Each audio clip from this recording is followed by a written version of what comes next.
नमस्कार पुस्तक प्रेमींनो. पुस्तकांची दुनिया या आपल्या कथाकथनाच्या यूट्यूब चॅनलवर मी सौ पूनम सोमनाथ पाटील आपले अगदी मनापासून सहर्ष स्वागत करते. रत्नागिरीला शिक्षणासाठी घरात कोणालाही न सांगता आलेला आनंदा आता कोणकोणत्या नव्या संकटांना सामोरे जाणार हे आता आपण या भागात पाहूयात. मैत्रिणींनो, सध्या आपण आनंद यादव सरांची नांगरणी ही कादंबरी पाहत आहोत. या कादंबरीचे वाचन आता आपण करत आहोत. तत्पूर्वी एक नम्र विनंती, जर कोणी आपल्या चॅनलवर नवीन आले असेल तर प्लीज आपल्या चॅनल सबस्क्राईब करा व शेजारील बेल आयकॉन नक्की दाबा. बेल आयकॉन दाबल्यानंतर ऑल बटन येतं, ते प्रेस केल्यानंतर तुम्हाला या आधीचे आपले सर्व व्हिडिओ लगेच मिळून जातील. आणि हो, व्हिडिओ आवडल्यास लाईक करा व जास्तीत जास्त शेअर करा आणि तुमचे अभिप्राय मतं मला कमेंटमध्ये सांगायला विसरू नका.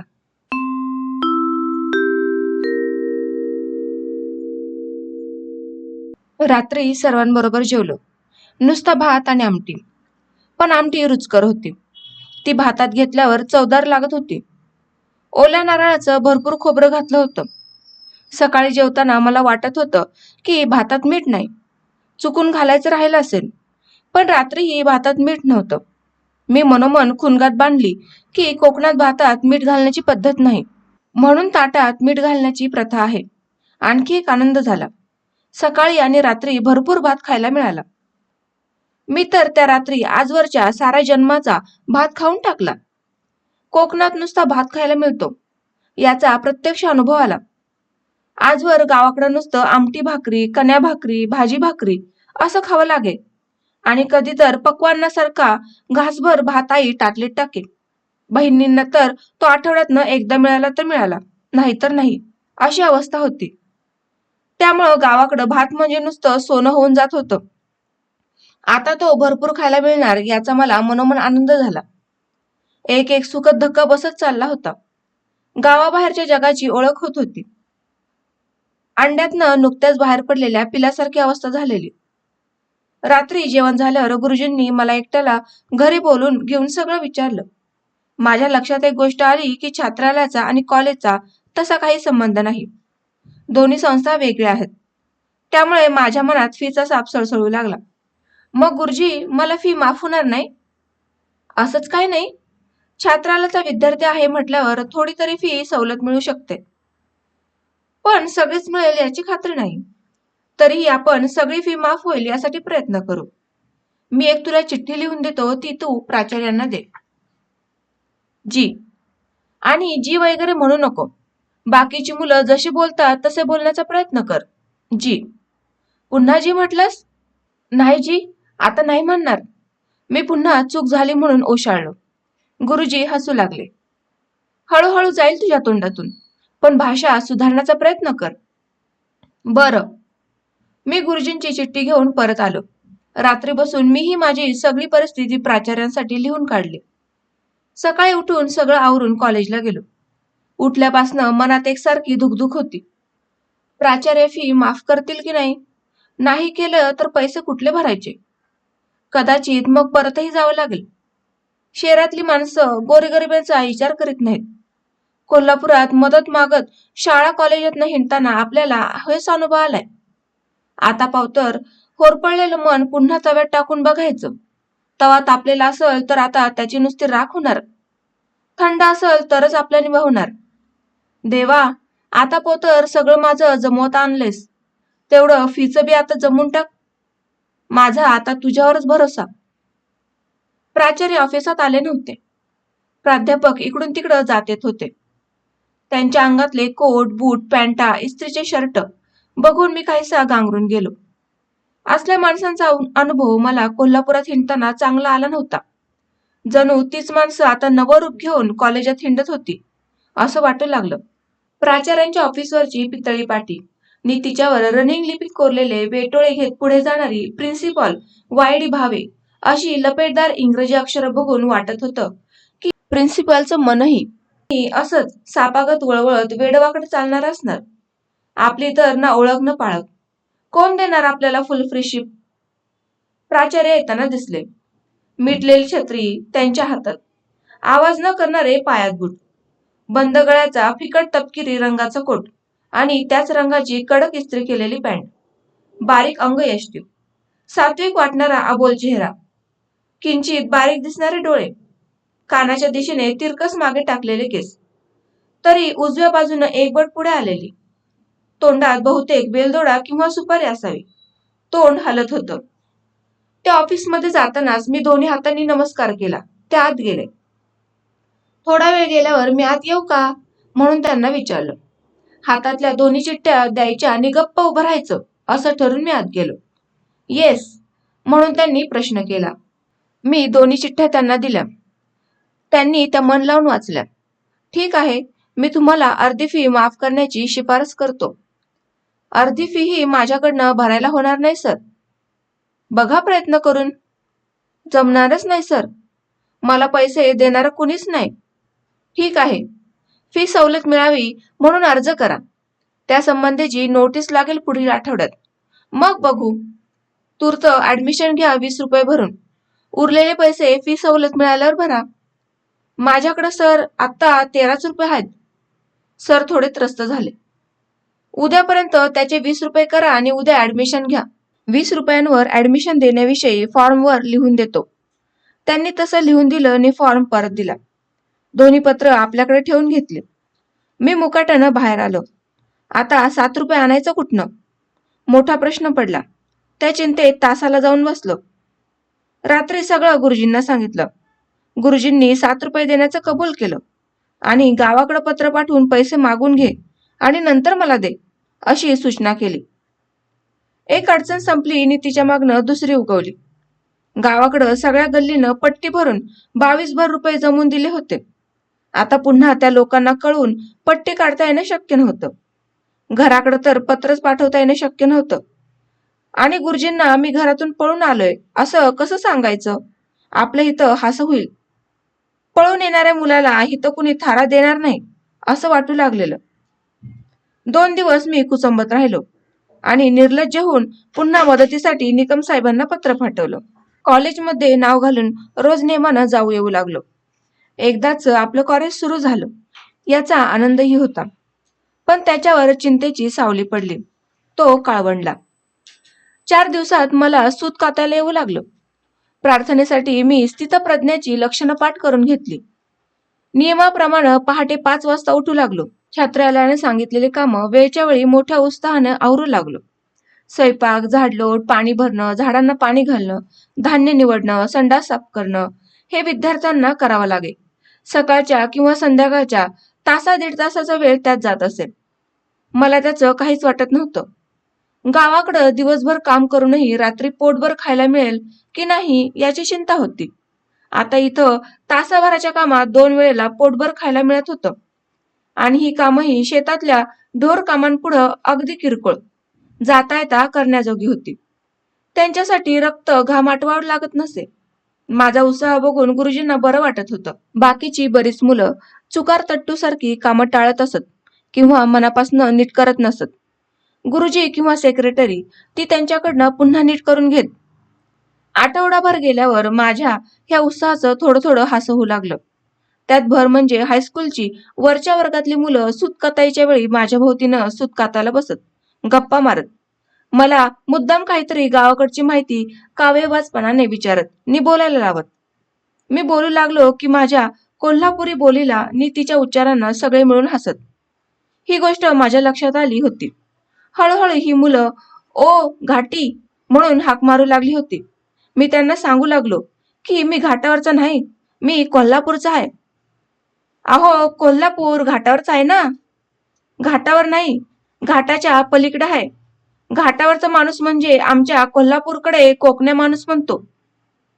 कोल्हापूरकडे का? होय होय. मुलं एकदम हसली. नेमकी ती माझ्या कोणत्या उच्चारांना हसतात हे मी मनोमन हेरून ठेवू लागलो. त्या शब्दांचे उच्चार कष्टपूर्वक बदलू लागलो. हळूहळू त्यांच्यासारखं कोकणी हेल काढून शब्दांच्या शेवटचं अक्षर ओढून तसंच कुठच्या ऐवजी कुठे असा उच्चार करून बोलू लागलो. माझी गावाकडची बोली प्रयासाने जिभेआड ढकलू लागलो. प्रयत्नपूर्वक शब्दांवर लक्ष ठेवून शुद्ध बोलू लागलो. तरीही माझं बोलणं कोल्हापुरी आहे हे सगळ्यांना ओळखू येत होतं. हळूहळू प्रगती होत होती. टिंगल कमी होत होती. दिवस मागं पडतील तशी मैत्री होऊ लागली होती. नी माझ्या भाषेचं त्यांना काही वाटेनासं होऊ लागलं होतं. कपड्यांच्या ओढाताणीमुळे आणखी एक अडचणीत सापडलो होतो. पावसाळा जोरात सुरू होता, तरी थंडी वाजत नव्हती. गावाकडं या दिवसात रात्री गारठा पडायचा तसा इथं पडत नव्हता. त्यामुळं अंथरूण पांघरुणाची चिंता नव्हती. एका घोंगड्या चादरीवर माझं भागत होतं. दिवसभर मी उघड्याच बसून वाचन नि सुतकताई करी. पण कॉलेजला जाताना कपडे कमी पडू लागत. धुतलेले कपडे बाहेर पाऊस असल्यानं लवकर वाळत नसत. शिवाय दोन्ही सदरे जुने झाले होते. कोपरावर छातीवर विरघळले होते. विजारी पण तशाच झाल्या होत्या. सांभाळून सांभाळून वापरत होतो. जोरकस बडवू शकत नव्हतो किंवा जास्त पिळू शकत नव्हतो. नवे कपडे करायला जवळ एक पैसाही नव्हता. एक संधी चालून आली. गुरुजी म्हणाले, आनंदा, तुला खादीचे कपडे शिवले पाहिजेत. छात्रालयाचा तसा नियम आहे. निदान 2 सदरे आणि 2 हाफ पॅन्ट शिवून घे. मी खाली मान घालून गप्प उभं राहिलो. काही अडचण आहे का? गुरुजी, घरची परिस्थिती फारच बिकट आहे. तुला मी एक मार्ग सांगतो. मी तुला छात्रालयातर्फे 2 सदरे 2 पॅन्टा शिवून देतो. तू सूत कातून छात्राला देशील. किती सूत कातावं लागेल याचा हिशोब तुला मी सांगतो. पण त्यासाठी तुला जादा तास सुतकताई करावी लागेल. मी करीन. मी रोज 3-3 तास सूत कातीन. मला कॉलेज सकाळीच असतं, दुपारी मी मोकळाच असतो. ठीक आहे. रात्री तुला मी हिशोब करून सगळं सांगतो. आबा आणि तुकाराम शनिवारी संध्याकाळी आणि रविवारी सकाळी खाकी ड्रेस घालून काळे जाड बूट घालून कुठेतरी जात. तुकाराम, कुठे चाललास? एनसीसीला, परेडला. दिसत नाही का ड्रेसवरून? हा ड्रेस कॉलेजकडून मिळतो? होय. तुकाराम मधूनच माझ्याशी नागरी भाषेत बोले. परेड झाली तरी तो तुझ्याकडेच असतो म्हणून म्हटलं. असणारच. अरे, वर्षभर तो आता माझ्याकडेच राहणार. त्याच्या इस्त्रीसाठी, स्टार्चसाठी, धुलाईसाठी आम्हाला पैसे मिळतात. शिवाय नाश्ता पाणीही मोफत मिळतं. येणार का तू पण एससीसीत?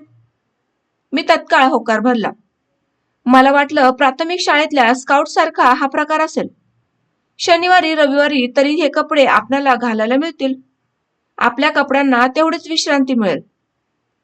शिवाय इस्त्री स्टार्चसाठी आणि धुलाईच्या साबणासाठी आणायला पैसे मिळतील. आपण गावाकडचे सारखं तांब्यात कोळसं घालून इस्त्री करायची. साबणानं आपलेही कपडे धुता येतील. बरं आहे हे. मी एनसीसीत प्रवेश घेतला. महिनाभर परेडला गेलो.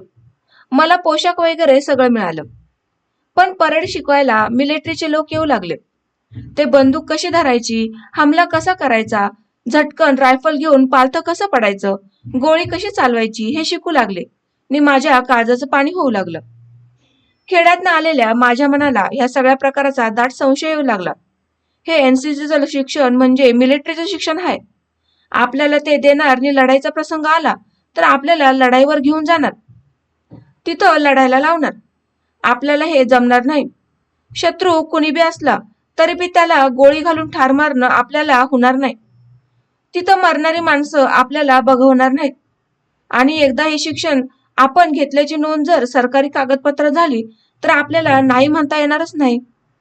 असतील तिथनं आपल्याला धरून नेतील. नकोच हे आपल्याला. आपल्याला समाजकार्य करायचं आहे, हडेल हप्पी नाही. महिनाभर गेल्यावर आणि गुरुजींनी खादीचे कपडे शिवून दिल्यावर मी एनसीसीचे मुख्य असलेल्या फाटक सरांच्याकडे गेलो. मी माझं नाव कमी करून घेतलं. माझे गुडघे अधू आहेत. एनसीसीच्या परेडमुळे ते फार दुखू लागतात. मग मला 2-4 दिवस चालता येत नाही असं कारण त्यांना सांगितलं. हे कारण मला तुकारामनं सांगायला सांगितलं होतं. मुळे नावाचा कुणी विद्यार्थी ह्याच कारणानं एनसीसी सोडून गेल्याचं त्याला माहित होतं. एनसीसीतनं मोकळा झालो आणि सुतकताई जोरात करू लागलो. वर्गात बसताना पहिल्याच आठवड्यात एक गोष्ट लक्षात आली. रा. चिटणीस हे प्राध्यापक मराठी विषय शिकवित होते. वि. स. खांडेकरांची उल्का कादंबरी आणि श्री म. माटे यांचे उपेक्षितांचे अंतरंग ही दोन्ही पुस्तकं ते शिकवित. चिटणीस सर वर्गात आल्याबरोबर माझ्या ध्यानात आलं की हे व्यक्ती कागलात चिक्कारदा आलीये. गुळवणी वकिलांच्या हित ह्यासने आपण बघितले. ह्यासने तसं सांगून ओळख करून घेतली पाहिजे. आपल्या कागलातील व्यक्ती हा रत्नागिरीत आपल्याला दिसतीये याचा मला आनंद झाला. पण मी लगेच त्यांची ओळख करून घेतली नाही. त्यांचे थोडे मराठीचे तास होऊ दिले. त्यांचा स्वभाव कसा काय आहे ते बघून घेतलं आणि मग त्यांची ओळख करून घेतली. सर स्वभावाने शांत आणि सुजन वाटत होते. सर, कागलचे गुळवणी वकील तुमच्या माहितीचे आहेत? हो, माझे ते मेहुणे. त्यांना माझी बहीण दिली आहे. पुष्कळ वेळा मी तिथं येतो. तुम्ही कागलचे? होय. गुळवणी वकिलांचा मुलगा प्रभाकर हा माझा मित्र. तो आणि मी एका वर्गात होतो. बरं, छान. सर, तुम्ही मराठी चांगलं शिकवता. मला ते आवडतं. मला मराठी विषयाची खूप आवड आहे.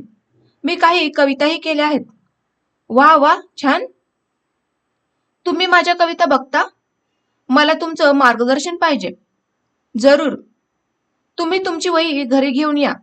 आपण बसून कविता वाचू. ग्रामीण कविता आहेत. उपेक्षितांचं अंतरंग ज्या लोकांवरचं आहे त्या लोकांच्या कविता आहेत. मग तर फारच छान. तुम्ही आजच घरी या. पत्ता घेऊन मी त्यांच्या घरी गेलो. कविता वाचल्यावर खूप चर्चा झाली. हळूहळू खूप नवनवीन माहिती त्यांनी सांगितली.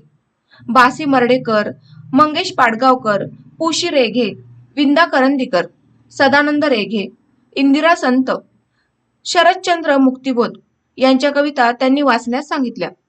सत्यकथा मासिक नेमानं वाचण्यास सांगितले. आपल्या संग्रहातील अनेक पुस्तकं मला ते वाचायला देऊ लागले. त्यांच्यावर चर्चा होऊ लागल्या. सत्यकथेतील कथा, कविता, ललितलेख यांची भाषा, त्यातील अनुभव विश्व मला भुरळ पाडू लागलं. मी ते कोळून पिऊ लागलो. ते शब्द, शैली आत्मसात करण्याचा प्रयत्न करू लागलो. ग्रामीण कवितांबरोबरच तशा प्रकारची नागर कविताही लिहू लागलो. आता माझी संध्याकाळ बहुतेक चिटणीस सरांबरोबरच जाऊ लागली. त्यांचा लळा लागला. तेही खादी वापरीत. साधी राहणी, कुटुंब वस्तल. आपल्या छोट्या मुलाला घेऊन ते समुद्रावर फिरायला जात. कधी संध्याकाळी चक्कीवर दळण घेऊन जात. भाज्या आणायला जात. पत्र टाकायला जात. त्यांच्याबरोबर मीही गप्पा मारत मारत जाई. साधेपणामुळे मला ते आवडू लागले. आपुलकीने वागवत. अभ्यासिकेत बसून पुस्तकं वाचायला सांगत. चांगल्या वाचनाच्या अभावी उपाशी पडलेल्या मनाला वाचनाचा वेड लागलं. मिळतील त्या नवकथा, नवकविता, ललितलेख, वैचारिक लेख मी आदाशासारखा वाचू लागलो. मला ते घर प्रचंड आवडू लागलं. चिटणीस वहिनी प्रेमळ होत्या. मुलं अंगाखांद्यावर येऊ लागली. आतापर्यंत कुठल्याही ब्राह्मण घरी ओसरी सोपा यांच्या आत मला प्रवेश मिळाला नव्हता. कुणी त्या घरात बसा म्हणालं नव्हतं. सरांनी सगळं घर मला सहजपणे मोकळं केलं.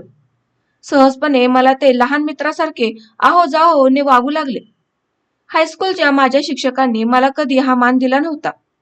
आता एक कॉलेजचा प्राध्यापक मला आहो जाहो म्हणतोय. हे बघून माझ्यातील न्यूनगंडाची भावना हळूहळू जाऊ लागली. आपणही कुणीतरी बऱ्यापैकी आहोत असं वाटू लागलं. आपलं कुणीतरी या कॉलेजमध्ये आहे याची मनातील भावना दृढ झाली. लांबवर येऊन या मुलखात पोरके झालो आहोत असं जे वाटत होतं ते कमी होऊ लागलं. जकाते, तुम्ही तुमची ग्रामीण कविता प्रिन्सिपल भावेना दाखवा. तुम्हाला माहीतच असेल की ते मराठीतील एक मोठे नवकवी आहेत. मर्डेकरांच्या तोडीची कविता ते लिहित आहेत. मला भीती वाटते त्यांची. भिण्याचं काही कारण नाही. सज्जन आहेत. तुम्ही त्यांना भेटलात, कविता दाखवल्यात तर तुम्हाला आणखी चांगलं मार्गदर्शन मिळेल. तुमची कविता प्रसिद्ध व्हायलाही मदत होईल. मी बघतो भेटून. एक दिवस मनाचा हिया केला आणि कवितांची वही घेऊन कॉलेजवरच गेलो. त्यांच्याकडे कुणी नाहीसं बघून त्यांच्या खोलीत घुसलो. धडधडत्या अंतकरणाने त्यांना नमस्कार करून म्हणालो, सर, मी आनंद जकाते, FYच्या वर्गात आहे. काही ग्रामीण कविता केल्या आहेत. तुम्ही बघाव्यात अशी इच्छा आहे. चिटणीस सरांनी मला तुम्हाला दाखवायला सांगितलं आहे. टक लावून त्यांनी क्षणभर माझ्याकडे पाहिले. गोऱ्या पान डाव्या हातात लाल रंगाचं पेन घेऊन ते झरझर हिरव्या शाईत काहीतरी लिहित होते. ते लेखन थांबवून माझ्याकडे असं बघत राहिले की या मुलाला परवानगी न घेता अचानक आल्यामुळे रागवावं की याला ठीक आहे, पाहीन मी तुझ्या कविता, वही ठेवून जा असं म्हणावं असा ते विचार करीत असावेत असं वाटलं. त्यांच्या चेहऱ्यावर क्षणभरानं हास्य उमटलं. त्यांनी माझ्याकडे बघून दुसरा पर्याय निवडला. मी वही ठेवून खुश होऊन परत फिरलो. मग लक्षात आलं की ते तंद्रीत काहीतरी लिहित होते.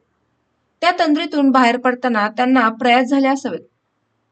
उपेक्षितांचे अंतरंग वाचताना आपल्याला गावाकडची माणसं भेटल्यागत होईल. बन्सीधर आणि आपण यात काही फरक नाही असं वाटे. त्यातल्या उपेक्षित स्त्रिया आईसारख्या वाटत होत्या. आई नेमके तेच हाल गावाकडे सोसत होती. ते वाचताना भावंडांच्या आठवणीने माझं मन गलबलून जाईल. उल्का वाचताना तिच्या नायकांसारखं आपण ध्येयवादी व्हावं, सर्वोदयात राहून समाजसेवा करावी, लग्नाच्या झंझटात न पडता एकटं एकटं राहून कार्य करावं, गरिबांसाठी काहीतरी करावं असं वाटे. चांगली पुस्तकं वाचताना मनाला सारखे असे हेलकावे बसत. दिवस चालले होते. शेताकडचं काम नाही, नुसतं घरात बसून सावलीचं काम करायचं. खायला दोन्ही वेळेला साधं असलं तरी पोटभर मिळत होतं. घरच्या कटकटी थांबल्या होत्या. भरपूर वाचायला मिळत होतं. अनेक दिवसांची तहानभूक भागत होती.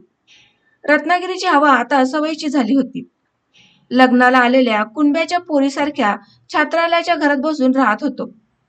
सर्वांचा परिणाम मनावर शरीरावर होत होता. जीवाला समाधानाचे दिवस आले होते. शेतकामात कष्टकऱ्यांच्या अंगावरचा जळकेपणा निघून चालला होता. त्वचेचा मूळचा गव्हाळ गोरापान रंग दिसू लागला होता. तोंडावर रया येऊ लागली होती. 3 दिवसांनी मिळायची ते आता रोज आंघोळ मिळत होती. गरमागरम पाणी मिळत होतं. गावाकडं जो अर्धवट जळक्या लाकडासारखा दिसत होतो तो आता मी माणसात येऊ लागलो होतो. छात्रालयातील मुलांमध्ये मिसळण्याजोगा त्यांच्यातीलच एक वागण्यायोगा झालो होतो.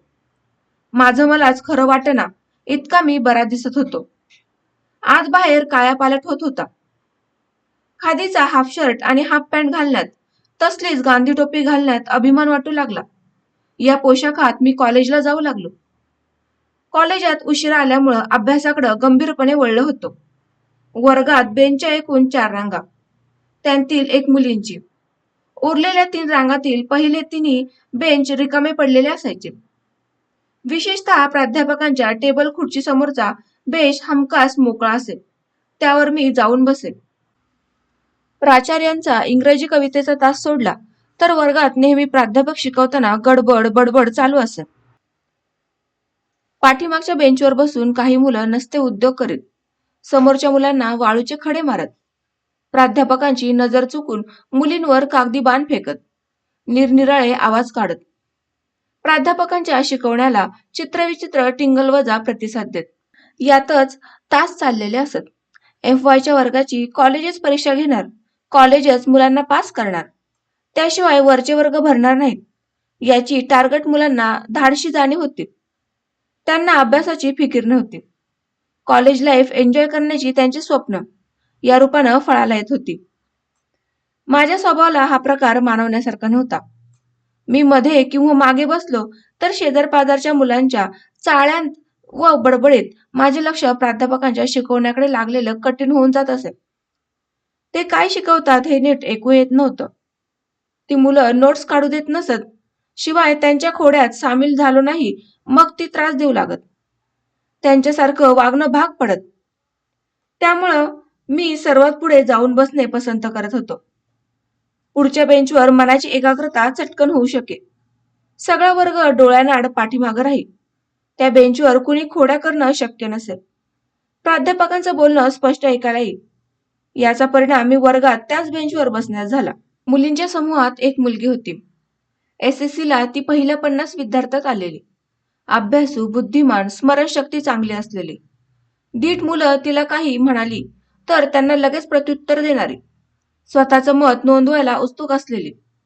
वर्गात एखाद्या प्राध्यापकानं विषयाच्या संदर्भात एखादा प्रश्न विचारला तर लगेच उत्तर देणारी, त्यामुळं सगळ्या वर्गाचं लक्ष वेधून घेणारी. गांधी टोपीनी खादीचे कपडे घालून एकटाच बेंचवर असलेला, फक्त प्राध्यापकांच्या शिकवण्याकडे लक्ष असलेला, 15 मिनिटांच्या सुट्टीतही एकटाच काहीतरी वाचत बेंचवर बसणारा, उशिरा ऍडमिशन घेतलेला हा मुलगा कोण अशी जिज्ञासा तिच्या मनात माझ्याविषयी निर्माण झाली असावी. खरं तर तिच्या मनात एक स्पर्धात्मक शंका निर्माण झाली होती.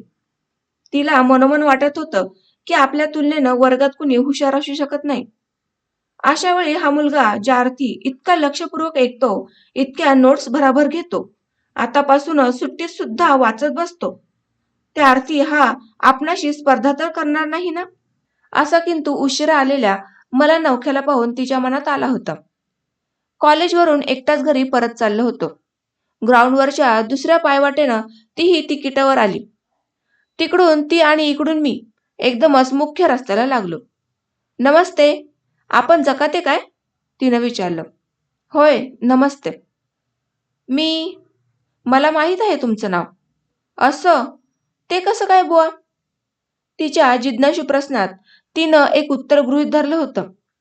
आपण SSCत तर पहिल्या 50त आलो आहोत. वर्गात प्रसिद्ध आहोत. आपली हुशारी सर्वांना माहीत आहे.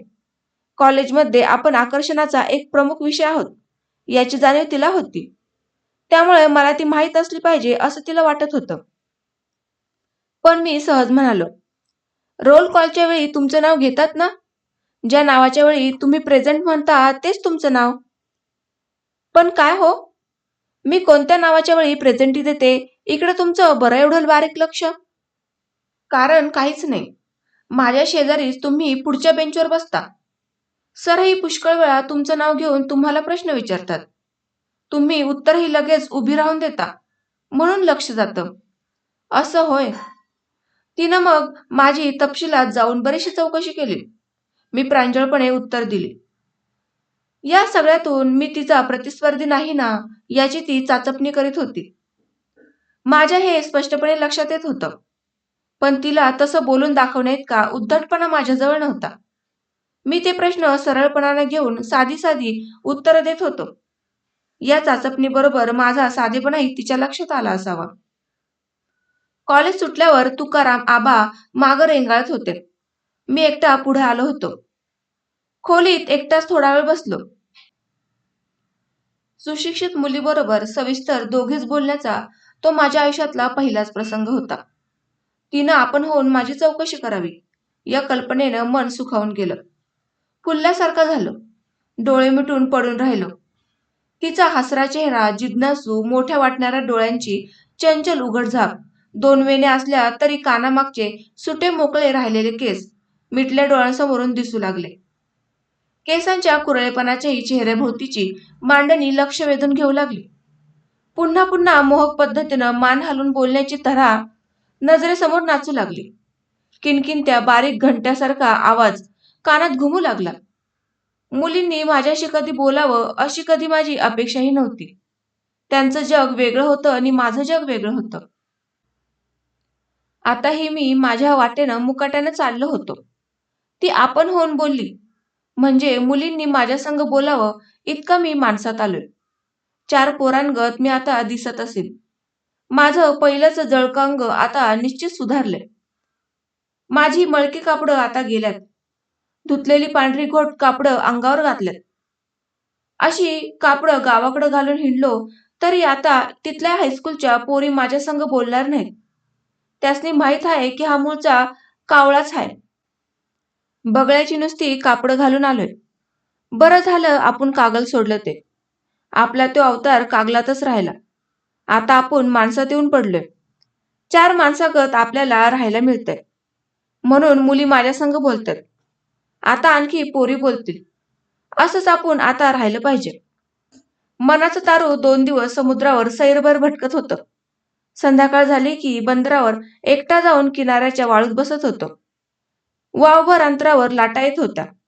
लांबून धावत येताना दिसत होत्या. फेसाचं पांढरशुभ्र हास्य करत होत्या. हेलकावणारं पाणी कुरळ्या केसांसारखं वाटत होतं. पाडगावकर, इंदिरा संत यांच्या भावभऱ्या कविता वाचून मन अधिकच काव्यात्म आणि उत्कट संवेदनशील होत चाललं होतं. कवितांतील भावना आपापसातल्या वास्तवात जगायला मिळतील का ते बघत होतो. कवितांतील प्रतिमांना भोवतालच्या नारळी पोकळीत, समुद्रात, आभाळात, ढगांच्यात, सांज रंगात पाहत होतो. एक नवाच मी माझ्यातून उमलू लागलो होतो.